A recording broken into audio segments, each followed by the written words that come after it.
నా వందన మరణాతులు. ఈ దినమున ఒక టాపిక్ తోటి మీ ముందుకు రావాలని నేను ఇష్టపడుతున్నాను. పెంతెకోస్తు గురించి మనము ధ్యానిద్దాం. What is Pentecost?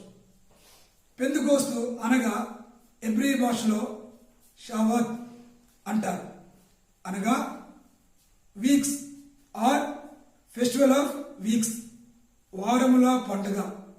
దీనిని గ్రీక్ భాషలో పెంటెకోస్ట్ అంటారు, అనగా 50th డే లేదా 50వ రోజు అని అంటారు.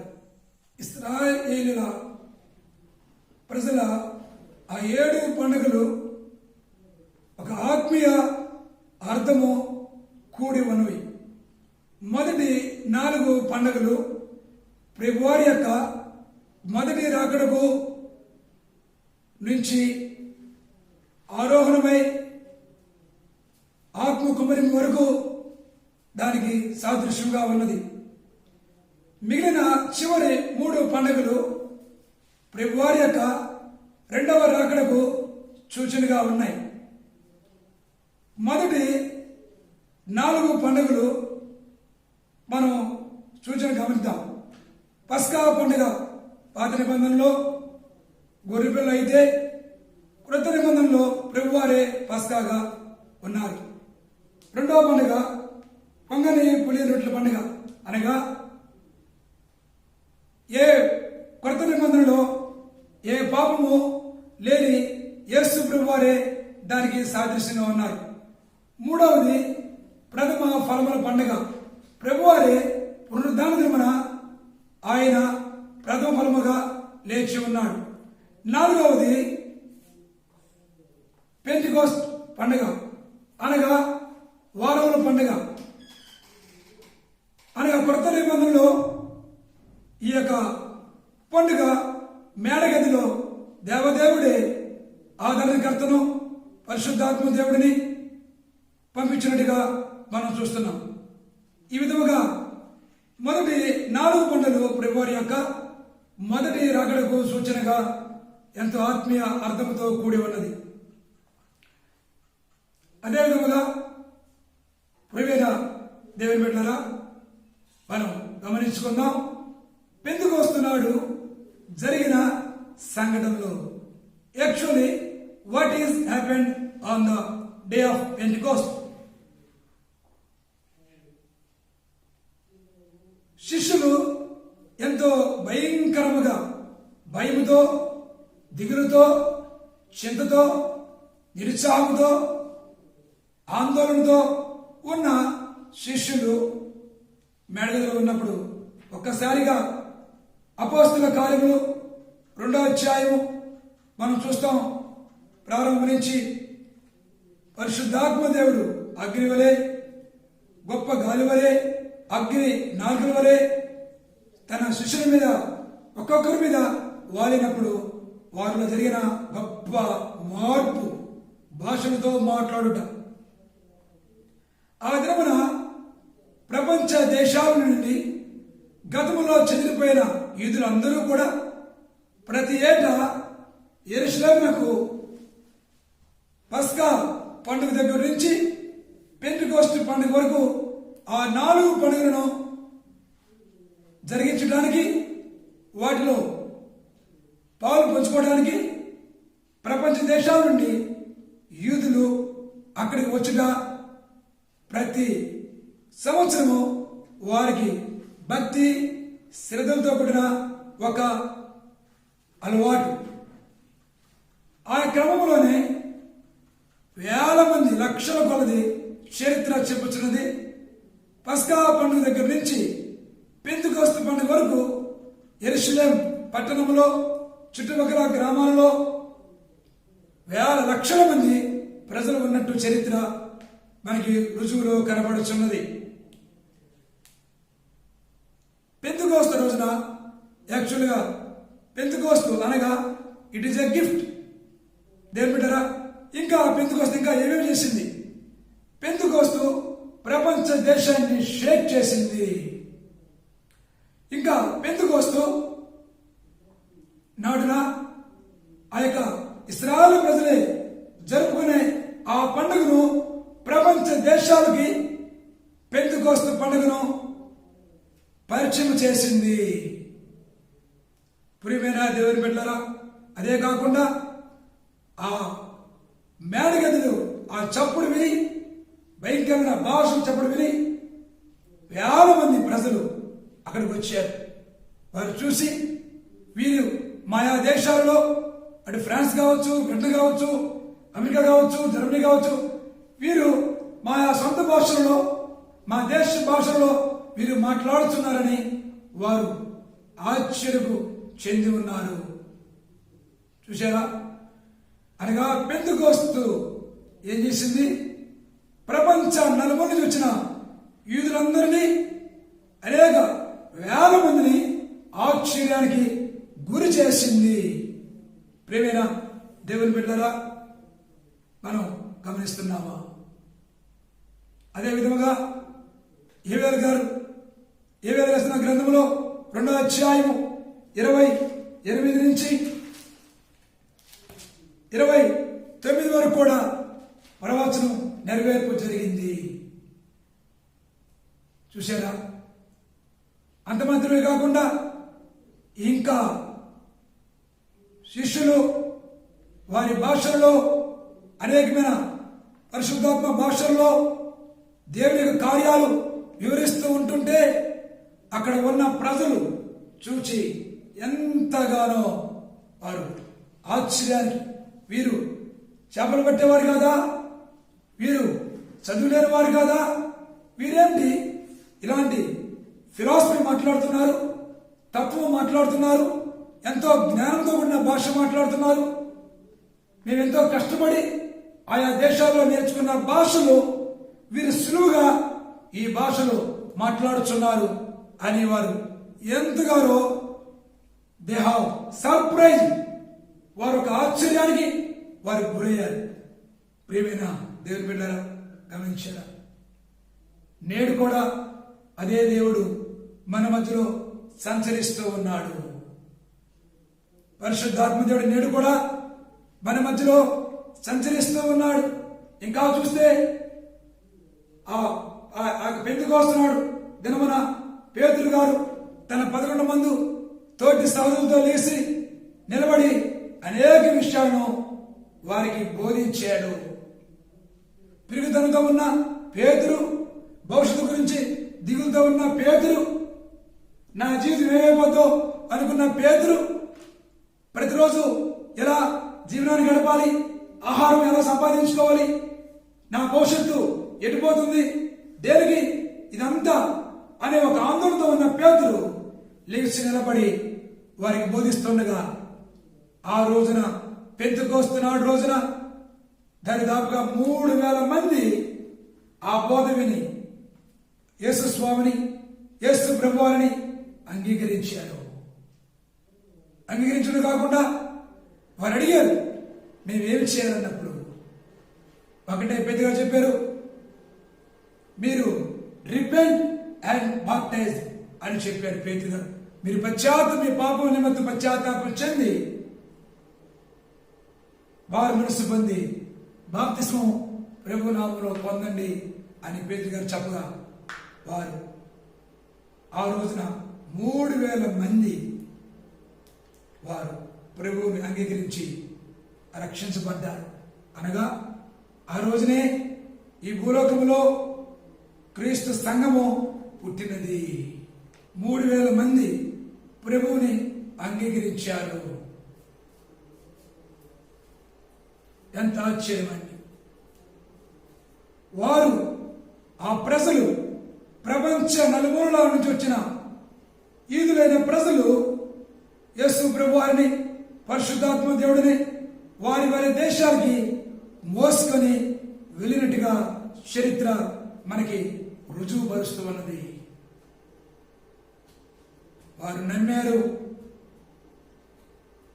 యేసు ప్రభువారిని స్వీకరించారు, పరిశుద్ధాత్మ దేవుడిని పొందుకున్నారు. వారు వారి వారి దేశాలకు వెళ్ళి యేసు ప్రభువారిని ప్రకటించారు. ఇక్కడ శిష్యులు కూడా వీరు నమ్మి మేడగదిలో ఆదరణకర్త కోసము వారు వేచి ఉండి ప్రభువారి మాట మీద నమ్మకం ఉంచి వారు కనిపెట్టి ఉన్నప్పుడు పరిశుద్ధాత్మ దేవుడు వరకు వచ్చినప్పుడు ఆత్మదేవుడిని వారు పొందుకున్నారు. తద్వారా వారు మౌనంగా ఉండలేదు, వారు ప్రకటిస్తున్నారు. దేవుని ఆత్మను పరిశుద్ధాత్మ దేవుడు పొందుకున్న తర్వాత వారు ఏం చేస్తున్నారండి? ప్రకటిస్తున్నారు. నేడు మనము కూడా ప్రియమైన దేవుని బిడ్డలారా, మనము కూడా ప్రభువారిని నమ్మినట్లయితే, మనము కూడా యేసు స్వామిని నమ్మినట్లయితే, పరిశుద్ధాత్మ దేవుడిని నమ్మినట్లయితే, పరిశుద్ధాత్మ దేవుడు నీ మీదకి నా మీదకి రావడానికి సిద్ధంగా ఉన్నాడు. రావడం మాత్రమే కాకుండా పరిశుద్ధాత్మ దేవుడు మన అందరికి వచ్చిన తర్వాత మనం మౌనంగా ఉండకుండా దేవుని యొక్క విషయాలను, దేవుని కార్యములను, భవిష్యత్తులో ప్రభు యొక్క రెండవ రాకడ విషయాలను అనేకులకి, మండలాలకి, జిల్లాలకి, రాష్ట్రాలకి, దేశాలకి, ప్రపంచాలకి ప్రభు యొక్క రెండవ రాకడను అనగా మన బైబిల్ విషయం బోధ, ప్రత్యేకమైన బోధ మన తండ్రి గారికి, మన దైవజనుడైన దేవదాసయ్య గారికి దేవుడు అందించిన ఈ బైబిల్ విషయం ప్రత్యేకత ఏమిటనగా ప్రభువారు ఇదిగో రెండవ రాకడ జరగడానికి సిద్ధంగా ఉన్నది. ప్రభువారు రెండవ రాకడలో రావడానికి సిద్ధంగా ఉన్నారు అనే బోధని ప్రకటించండి అనే నమ్మటంలో మన బైబిల్ మిషను అన్నిటికంటే మొట్టమొదటిగా ముందు ఉంటుందని మీ అందరికీ ప్రేమపూర్వకంగా నేను మనవి చేస్తున్నాను. ప్రియమైన దేవుని బిడ్డలారా, ఎంత గొప్ప మిషన్ అండి! ప్రపంచమంతా ప్రభు మొదటి రాకడ గురించే చెప్పుతూ ఉండగా దేవదేవుల దగ్గర నుంచి మన తండ్రి గారు అందుకొని బైబిల్ మిషన్ను మొదటి రాకడను, రెండవ రాకడ ప్రాముఖ్యతను చాటించడానికి మన తండ్రి గారి ద్వారా, దేవదాస గారి ద్వారా కాకాని తోట సృష్టిస్తాలను బేతేలు గృహం పక్షముగా, బేతేలు గృహం ద్వారా కాకాని తోటలో బైబిల్ మిషన్ స్వస్థస్థాల ఏర్పాటు చేయబడి ఉన్నది. ప్రియమైన దేవుని బిడ్డలు, ఇప్పటికీ గుంటూరు కాకాని తోటలో ప్రతి సోమవారమును, ప్రతి రెండవ శనివారమును వేల కొలది, లక్షల కొలది ప్రజలు వస్తూ అనేకులు ప్రభువారి విషయాలు తెలుసుకుంటూ, రోగులు, జబ్బులు, దేని పట్ల బాగుపడుతూ, రెండవ రాకడ బోధులు అనేక విషయాలు ప్రకటించబడుతుండగా అనేక వేల లక్షల మంది గ్రహించుకొని బాగుపడుచూ ఉన్నారు. వాక్యం ఉంటున్న ప్రియమైన దేవుని బిడ్డరా, ఒకవేళ మీకు కూడా కాకాని తోట బైబిల్ మిషన్ ఇప్పుడే కొత్తగా వింటున్న వారైతే ఒకసారి మీరు కూడా గుంటూరు కాకాని స్వస్థశాల తోటను దర్శించి ప్రభు యొక్క బోధనను, మొదటి రాకడను, రెండవ రాకడ బోధనను విని తద్వారా అనేకమైన ఆత్మీయ శారీరక ఆశీర్వాదాలు పొందుకోవాలని ప్రభు పేరట మీకు మనవి చేస్తున్నాను. సరే, పెంతెకోస్తు ప్రపంచ దేశాలకి ప్రభు యొక్క పెంతెకోస్తు పండుగను వారు పరిచయం చేశారు. ఈ పెంతెకోస్తు పండుగ పాత నిబంధనలో ఇశ్రాయేలు ప్రజలు ఇచ్చిన పండుగలో 4వ పండుగను చెప్పుకున్నాం. ఇది మొట్టమొదటిగా సీనాయి పర్వతం దగ్గర ఈ పండుగ జరిగినది. సీనాయి పర్వతం దగ్గర ప్రజలు భయంతో ఉన్నారు. ఇక్కడైతే యెరూషలేములో ఈ యొక్క మేడగదిలో శిష్యులు ఎంతో ధైర్యంతో ఈ పెంతెకోస్తు పండుగన ఉన్నారు. ఇంకో ప్రత్యేకమైన డిఫరెన్స్ ని, తేడాని మనం గమనిద్దాం. మౌంట్ సీనాయి దగ్గర, సీనాయి పర్వతం దగ్గర ప్రజలు వారు ఎంతో శ్రేష్టమైనది ధర్మశాస్త్రమును వారు పొందుకున్నారు. కానీ ధర్మశాస్త్రం పరిశుద్ధమైనదే, but the law it is a holy, but it cannot make us holy. But various in యెరూషలేములో మేడగదిలో పరిశుద్ధాత్మ దేవుడు శిష్యులకి, మనకి ఒక గిఫ్ట్గా మనకి ఇచ్చి ఉన్నాడు. అనగా కృప, పరిశుద్ధాత్మ దేవుడు మేడగదిలో శిష్యులందరికీ వారికున్న భయమును, దిగులును, చింతను, గలిబిలిని తీసివేసి ధైర్యం ఇచ్చాడు. అనగా కృప, గ్రేస్ అనగా కృప శిష్యులను మల్లను పరిశుద్ధులుగా మార్చగలిగింది. అదే విధముగా ఇంకా సినాయి పర్వతం దగ్గర దేవదేవుడు దిగి వచ్చినప్పుడు 3,000 మంది వారు మరణించారు. ఇక్కడైతే క్రొత్త నిబంధనలో యెరూషలేములో మేడగదిలో పరిశుద్ధాత్మ దేవుడు దిగి వచ్చినప్పుడు పేతురు గారు నిలబడి ప్రసంగించినప్పుడు 3,000 మంది రక్షించబడ్డారు. Whereas in the Old Testament 3,000 people they were killed, but whereas in New Testament 3,000 people are saved. See what is the difference? ఎంత ప్రత్యేకంగా అద్భుతమైన కార్యం ప్రియమైన దేవుని బిడ్డ గమనించుకుందాం. కాబట్టి ఈ కృపాకాలంలో పరిశుద్ధాత్మ దేవుడు నీ మీదకి నా మీద కూడా రావాలని ఆయన ఆశపడుచున్నాడు. అన్యుడైన అపోస్తల కార్యంలో 10వ అధ్యాయంలో కొర్నేలు గారి వారి ఇంటికి పేతురు గారిని పంపించాడు. కొర్నేలు గారితో తమ్ముడు మాట్లాడాడు. పేతురు గారు వచ్చారు. పేతురు గారు అన్యుడైన కొర్నేలు గారితో వారి గృహంలో బోధిస్తుండగా అన్యుడైన కొర్నేలు గారి కుటుంబం మీదకి ఆడు కూడుకున్న ప్రజల మీదకి పరిశుద్ధాత్మ దేవుడు దిగి వచ్చాడు. ఇది మనకి ఏం బోధిస్తుంది ప్రియమైన దేవుని బిడ్డలారా? దీని ద్వారా మనం ఏమి నేర్చుకుంటున్నాం? ఒకవేళ నీవు నమ్మినట్లయితే, నీవు ప్రభువారిని పరిశుద్ధాత్మ దేవుడిని నమ్మినట్లయితే నీ మీదకి, నా మీదకి, మనందరి మీదకి పరిశుద్ధాత్మ దేవుడు రావడానికి ఇష్టపడుతూ ఉన్నాడు. ఆయన రావడమే కాకుండా శిష్యులు ఏ విధంగా ప్రకటించారో ఆ విధంగా నువ్వు నేను కూడా ప్రభు కార్యాలని, పరిశుద్ధాత్మ శక్తిని పొందుకొని ప్రకటించాలని దేవదేవుడు ఇష్టపడుచు ఉన్నాడు. ఒక గిఫ్ట్గా దేవదేవుడు పరిశుద్ధాత్మ దేవుడిని మనందరికీ అనుగ్రహించి ఉన్నాడు.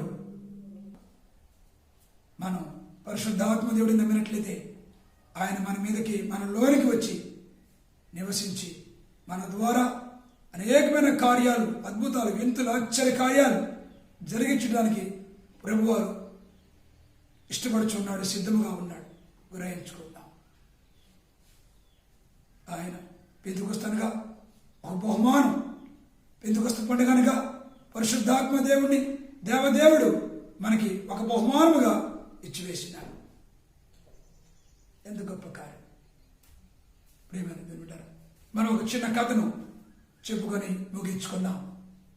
ఒక ఊరిలో ఒక పేద విధవరాలు, 2 కళ్ళు లేని విధవరాలు ఉన్నది. ఆమెకి ఒక కుమారుడు ఉన్నాడు. కష్టపడి ఆ కుమారుని చదివించుకుంటూ ఉన్నది. ఆ కుమారుడు 10వ తరగతిలో గొప్ప ర్యాంకు సాధించాడు. వాళ్ళ స్కూల్కే గొప్ప ఘనత తెచ్చిపెట్టాడు. ఆ స్కూల్ ఫంక్షన్ రోజున ఆ కుమారుడికి సన్మానం చేస్తుండగా తన తల్లిగారిని కూడా ఆహ్వానించారు. కుమారుడు తల్లిని తీసుకొని స్కూల్కి వెళ్ళాడు.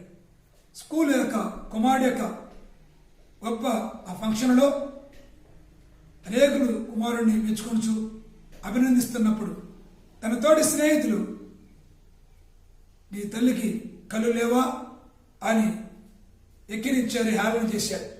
అది విన్న కుమారుడు గుండె పగిలిపోయింది. అప్పుడు దాకా తన తల్లికి కళ్ళు లేవని, అంధత్వం ఉందని కుమారుడు ఆ ప్రేమలో గ్రహించలేదు. కానీ ఎప్పుడైతే తన స్నేహితులు హేళన చేస్తున్నారో నీ తల్లికి కళ్ళు లేవు, నీ తల్లి గుడ్డిది అంటున్నప్పుడు ఆ కుమారుల్లో ఏదో ఒక రకమైన ద్వేషము, ఒక అయిష్టత తన తల్లి మీద ఏర్పడింది. అప్పటి నుంచి తన తల్లిని అన్ని విషయాలలో కుమారుడు దూరం పెడుతూ ఉన్నాడు. సరిగా ప్రేమించట్లేదు, సరిగా పట్టించుకోవట్లేదు. కానీ తల్లి మాత్రం ఏం పట్టించుకోకుండా కుమారుడికి ఎంతగానో ప్రేమిస్తూ, ఇంకా పై చదువులకి ఎంతగానో సహకరిస్తూ, సహాయం చేస్తూ కొనసాగుతున్నప్పుడు ఆ విధంగా కుమారుడు చదువులు ముగించుకొని గొప్ప ఉద్యోగాన్ని సాధిస్తాడు. ఉద్యోగం వచ్చినప్పుడు కూడా అక్కడ ఒక ఫంక్షన్ ఏర్పాటు చేసినప్పుడు ఆ ఫంక్షన్కి తల్లిని కుమారుడు పిలవలేదు. కానీ తల్లి కుమారుడికి ఉద్యోగం వచ్చింది గ్రహించుకొని ఆ తల్లి తన కుమారుడు యొక్క ఫంక్షన్కి, ఉద్యోగ ఫంక్షన్కి తల్లి వెళ్ళిండగా అక్కడ కూడా అనేకులు చూసి, మీ తల్లి కళ్ళు లేవా అన్నప్పుడు, ఆమె మా తల్లి కాదండి, మా ఇంటిలో పని మనిషి అని ఆ కుమారుడు చెప్పినప్పుడు ఆ తల్లికి తన కుమారుడి మాట చెవులు పడినప్పుడు ఆ తల్లి హృదయము గుండె బద్దలైపోయింది. తర్వాత ఇంటికి వచ్చిన తర్వాత తను దుఃఖిస్తూ బాధపడుతూ ఉన్నప్పుడు ఇంకా కుమారుడు తిరిగి ఇంటికి రాలేదు. తన ఉద్యోగం చేసుకుంటూ తల్లిని మర్చి తను జీవిస్తుండగా కాలక్రమం కొంతకాలం తర్వాత తల్లి చనిపోతుంది. తర్వాత ఆ కుమారుడు చదువుకున్న ఆ ఊరిలో ఆ స్కూల్ వారు పాత విద్యార్థుల గురించి ఒక ఫంక్షన్ ఏర్పాటు చేసినప్పుడు ఆ కుమారుడు కూడా వారి సొంత ఊరికి రావాల్సిన పరిస్థితి ఏర్పడింది. ఆ ఫంక్షన్లో ఆ కుమారుడు ఒక పెద్ద హోదాలో గొప్ప అధికారిగా వచ్చినప్పుడు ఆ ఊరి ప్రజలందరూ కూడా తనను ఎంతగానో గౌరవించారు, మెచ్చుకున్నారు.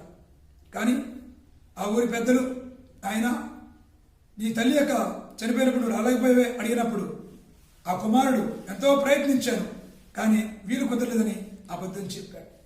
సరేలే, అయిపోయింది, ఒక్కసారి మీ ఇంటికి వచ్చి చూసి వెళ్ళంటే ఇప్పుడేం వస్తాంలే, అదేదో పూరిళ్ళు పాతిళ్ళు మరొకసారిలే అంటుండగా ఆ ఊరి పెద్దలందరూ కూడా పట్టుపట్టుగా ఆ కుమారుడు ఎటు తప్పించుకోలేక వారి పాత ఇంటికి, సొంత ఇంటికి రావడం జరిగినది. అప్పుడు ఆ ఇంటి తలుపు తీసుకొని లోనికి వచ్చి నడుస్తుండగా ఒక బోర్డు నుంచి బిందె కనపడగా ఆ బిందెని కాలుతో కొట్టగా ఒక మూట బయటపడింది.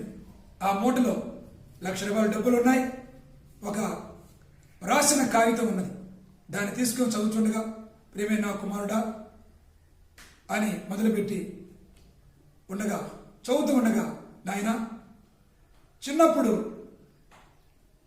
నేను ఎలా గుడ్డిదాన్ని అయ్యానో, నువ్వు చిన్నప్పుడు ఇంటిలో పాలు తాగుతుండగా ఒక అగ్ని ప్రమాదం జరిగినది. అప్పుడు ఆ అగ్ని ప్రమాదంలో 2 నీ కళ్ళు కాలిపోయినాయి, ప్రమాదానికి పాడైపోయినాయి, కాలిపోయినాయి.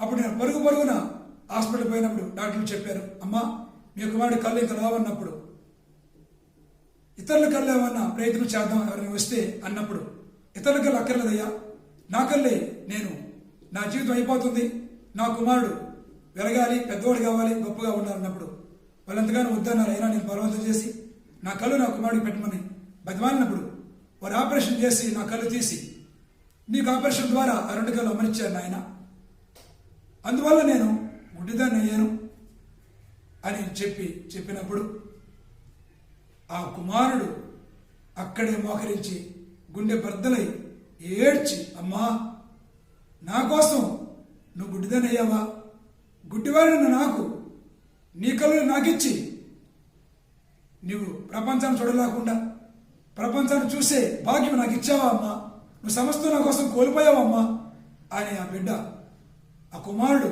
అట్టనే ఏడుస్తూ తన తప్పును గ్రహించుకొని నేరుగా స్కూల్కి వెళ్ళి మళ్ళా ఫంక్షన్ మరొకసారి ఏర్పాటు చేసి తన తల్లి కళ్ళు తనకు బహుమానంగా ఇచ్చిన విషయాన్ని మరలా ఫంక్షన్లో చెప్పి తిరిగి తను ఎక్కడ ఉద్యోగం చేస్తున్నాడో అక్కడికి వెళ్ళినప్పుడు ఉద్యోగం అనేక స్థలాలలో తన మీటింగ్స్లో తన తల్లి తన కళ్ళును తన కోసం త్యాగంగా బహుమానంగా ఇచ్చిన విషయాన్ని అనేకులకి చెప్పి తన తల్లి పట్ల ప్రేమను కృతజ్ఞతలు చాటి చెప్పుకున్నాడు.